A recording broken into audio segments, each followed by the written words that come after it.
জনাব আবু জাফর সাহেব বীর মুক্তিযোদ্ধা ওনার সভাপতি আমরা একটা সবাই এখানে পরিচালনা করতেছি, মানে অনুষ্ঠান হতেছে আর কি। এখানে উপস্থিত আছেন আমাদের প্রফেসর বকুল, এখানে রবি, তপন, নোবেল, বাবু চেয়ারম্যান, খুরশেদ, আশরাফুল্লাহ, দুদুন, আরো অনেক নেতৃবৃন্দ এখানে আছে। যার বাবা আমাদের মুজিবুর রহমান সাহেব, মুজিবুর সারা বাংলাদেশে ঘুরে বেড়াচ্ছে। তার জামিন শহীদ মিনারে যে মিছিল দেখছিলাম, ও মানে সাংঘাতিক বড় মিছিল নিয়ে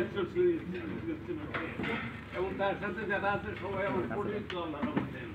এখন আজকে আমাদের বলার উদ্দেশ্য হলো আমাদের নেত্রী যেন তাড়াতাড়ি সুস্থ হয়ে এবং আমার তারেক সাহেব যেন তাড়াতাড়ি দেশে আসে দেশের বিরুদ্ধে যে ষড়যন্ত্র চলতেছে, এই ইলেকশন নিয়ে যে ষড়যন্ত্র চলতেছে, সেই ষড়যন্ত্রের বিরুদ্ধে আজকে আমাদের মাননীয় প্রধানমন্ত্রীর জন্য আমরা দোয়া করব, উনি যেন সুস্থ হয়ে ওঠেন তাড়াতাড়ি এবং তারেক যেসব যেন তাড়াতাড়ি বিজেপি বসে দেশের নেতৃত্ব দেন।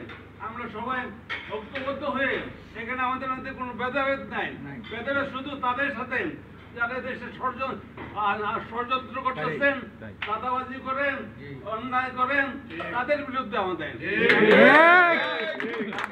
আমাদের অন্য কারোর বিরুদ্ধে আমাদের কোনো অভিযোগ নাই।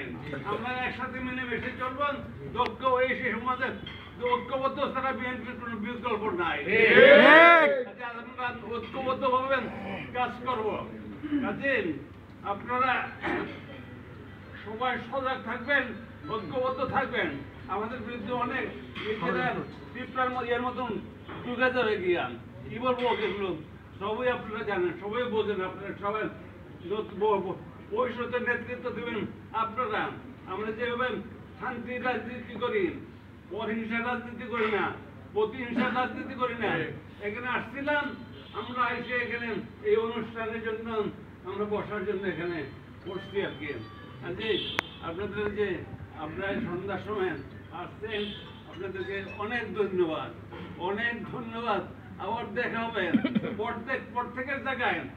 একটা ইউনিয়নে যদি 5টা 10টা কর্মী ভালো থাকেন, সেই ইউনিয়ন একদম একদম সলিড হয়ে যাবে, কেউ এখানে আঁকাতে পারবে না, কারণ আমাদের আল্লাহর মধ্যে জনসমর্থন আছেন।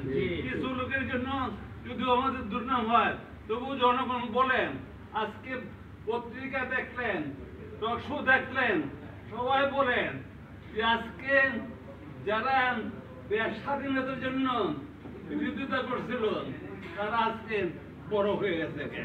হ্যাঁ, এই কথা নিয়ে কারণ নাম নিয়ে বলতে চাই না, যারা তাদের দেশের বিরোধিতা করছেন।